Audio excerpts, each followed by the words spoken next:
አብዮት ዘብ ከአዲሱ ጠቅላይ መሪ የሚመጡ ትዕዛዞችን ያለምንም ማመንታት ለመቀበልና ለመፈጸም ዝግጁ መሆኑን አስታውቋል።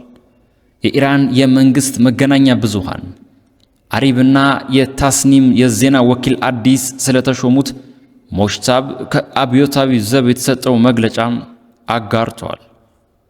አብዮታዊ ዘብ በመግለጫው ሞሽታብ ካሚኒ ሁሉን አቀፍ የህግ ባለሙያ፣ ወጣት ሐሳቢና በፖለቲካና ማህበራዊ ጉዳይ ላይ ዕውቀት ያላቸው ሲልም ገልጿቸዋል።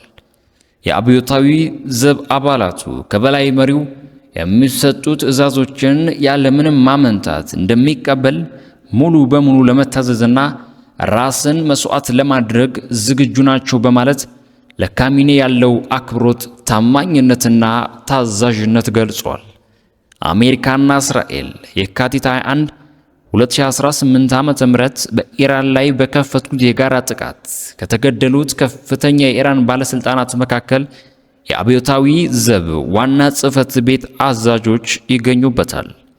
የኢራን አብዮት ዘብ ከ190,000 በላይ ወታደሮች እንደሚኖረው የሚገመት ሲሆን የራሱን የምድር የባህርና የአየር ኃይልም አጠናክሯል። ወሳኝ የሚባሉ የኢራን ስልታዊ የጦር መሳሪያዎች የሚቆጣጠረው ይህንኑም ኃይል ነው። የቡድን ሰባት ሀገራት ከኢራን ጦርነት ጋር በተያያዘ የተፈጠረውን ከፍተኛ የነዳጅ ዋጋ ጭማሪ ለመቋቋም ከመጠባበቂያ የነዳጅ ክምችታቸው ውስጥ የተወሰነውን በጋራ የመልቀቅ ሐሳብ ላይ ለመወያየት አስቸኳይ ጉባኤ ሊያካሂዱ ነው። የነዳጅ ክምችቱን የሚያስተባብረው ዓለም አቀፍ የኢነርጂ ኤጀንሲ ነው። 32 የኤጀንሲው አባላት በነዳጅ ዋጋ ጭማሪ ምክንያት የሚፈጠረውን ቀውስ ለማስተዳደር በተዘረጋው የጋራ የአደጋ ጊዜ ስርዓት አማካኝነት ስትራቴጂክ የነዳጅ ክምችት ይዘዋል። አሜሪካን ጨምሮ በዋነኞቹ 3 የቡድን ሰባት አገራት በጋራ የነዳጅ የመልቀቅ ሐሳብ እንደደገፉ ለጉዳዩ ቅርበት ያላቸው ሰዎች መናገራቸው የአሜሪካ የፋይናንሻል ታይምስ ጋዜጣ ዘግቧል። ዘገባው እንደሚያመላክተው በአጠቃላይ ያለው የነዳጅ ክምችት 1.2 ቢሊዮን በርሜል ነው።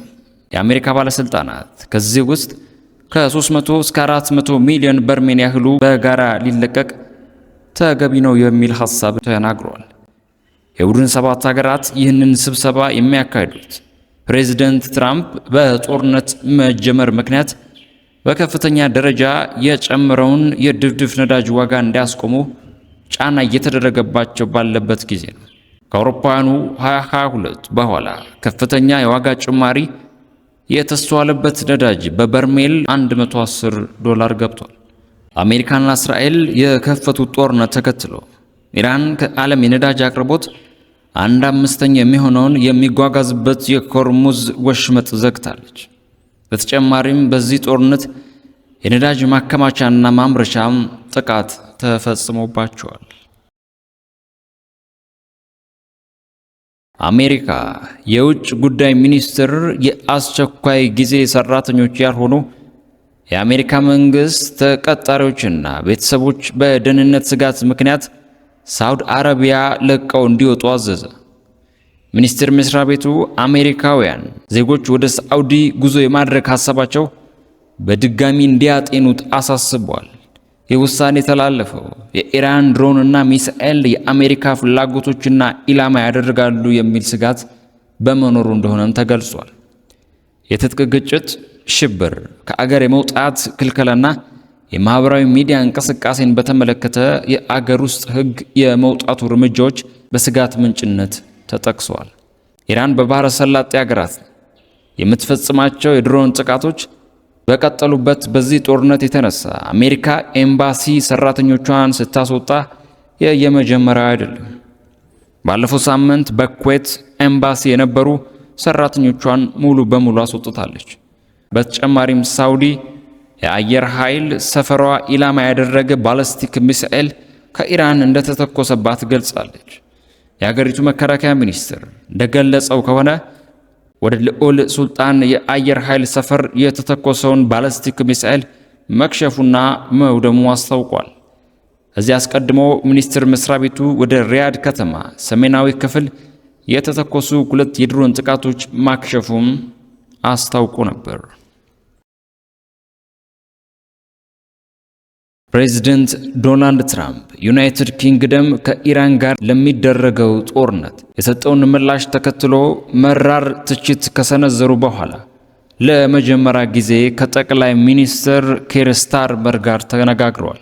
የዩኬ ጠቅላይ ሚኒስትር ጽሕፈት ቤት ስለ መሪዎቹ ንግግር ባወጣው መረጃ በመካከለኛው ምስራቅና በአገሪቱ መካከል ስላለው ወታደራዊ ትብብር ተወያይተናል ብለዋል። ቅዳሜ ዕለት ፕሬዝደንቱ በማህበራዊ ሚዲያ ገጻቸው ባሰፈሩት ጽሑፍ ዩኬ የአውሮፕላን ተሸካሚዎች ወደ መካከለኛው ምስራቅ ለመላክ እያሰበች እንደሆነ በማንሳት ካሸነፍን በኋላ ጦርነት የሚቀላቀሉ ሰዎች አያስፈልጉም ሲሉ ትራምፕ ምላሽ መስጠታቸው አይዘነጋም። ብሪታንያ በአንድ ወቅት ታላቅ አጋራችን ነበረች ሲሉም ጠርተዋታል። ኬር ስታርመር ቀደም ሲል ዩኬ በኢራን በሚካሄደው ጦርነት ላይ እንደማትሳተፍ ገልጸው ነገር ግን አሜሪካ በኢራን የሚሳኤል ተቋማት ላይ ለምትፈጽማቸው የመከላከል ጥቃቶች የብሪታንያ ጦር ሰፈሮች እንድትጠቀም ተስማምተዋል። ትራምፕ በኢራን ላይ ለፈጸሙት የመጀመሪያ ዙር ጥቃት የዩኬ ጦር ሰፈር ለመጠቀም ያቀረቡት ጥያቄ ውድቅ ከሆነ በኋላ በጠቅላይ ሚኒስትር ስታርመር ላይ የተሰማቸውን ብስጭት በተደጋጋሚ ገልጸዋል። ባለፈው ሳምንት መጀመሪያ ላይ ትራምፕ በዩኬ ደስተኛ አይደለሁም፣ ኋላም ስታርመር ዊንስተን ቸርችልን አይደለሁም ብለዋል። የውጭ ጉዳይ ሚኒስትሩ ኢቬት ኩፐር እሁድ ዕለት ከቢቢሲ ጋር ባደረጉት ቃለ ምልልስ ኬር ስታርመር ለብሪታንያ ጥቅም የመቆም መብት አላቸው በማለት የዩኬ መንግስት ከፕሬዝደንት ጋር በእያንዳንዱ ጉዳይ እንደማይስማሙ ተናግሯል። የአሜሪካው ፕሬዝዳንት ለአሜሪካ ብሔራዊ ጥቅም ምን እንደሚያስብ የመወሰን ኃላፊነት አለበት። እናም ይህንን ማድረግ ያለበት እርሱ ነው ብለዋል። ነገር ግን እንደ ዩኬ መንግስት የዩኬ ብሔራዊ ጥቅም የመወሰን ስራ የኛ ነው። ይህ ማለት ከሌሎች አገሮች ጋር መስማማት ወይም የውጭ ፖሊሲዎቻችን ለሌሎች አገር ጥቅም ማዋል ማለት አይደለም ሲሉም ተናግረው ነበር። የአሜሪካው ፕሬዝደንት ዶናልድ ትራምፕ የኢራን ጦርነት መቼ ይጠናቀቃል የሚለው ከእስራኤል ጠቅላይ ሚኒስትር ቤንያሚን ኔታንያሁ ጋር በጋራ የሚወሰን እንደሆነ መናገራቸው ታይምስ ኦፍ እስራኤል ዘገባ። ስለ ጦርነቱ ከኔታንያሁ ጋር እየተነጋገሩ መሆኑ በስልክ በተደረገ ቃለ መጠይቅ ለእስራኤል መገናኛ ብዙሃን የገለጹት ትራምፕ ትክክለኛው ጊዜ ላይ ውሳኔ እንደሚያሳልፉም ጠቅሰዋል። አሜሪካ ጥቃት መፈጸም የምታቆም ከሆነ ኢራን ጦርነቱ መቀጠል ትችል እንደሆነ ለቀረበላቸው ጥያቄ ይህ የመሆን እድል የመኖሩ ጉዳይ ላይ ከመነጋገር ተቆጥበዋል። ይህ አስፈላጊ ይሆናል ብዬ አላስብም ሲሉም ምላሽ ሰጥተዋል።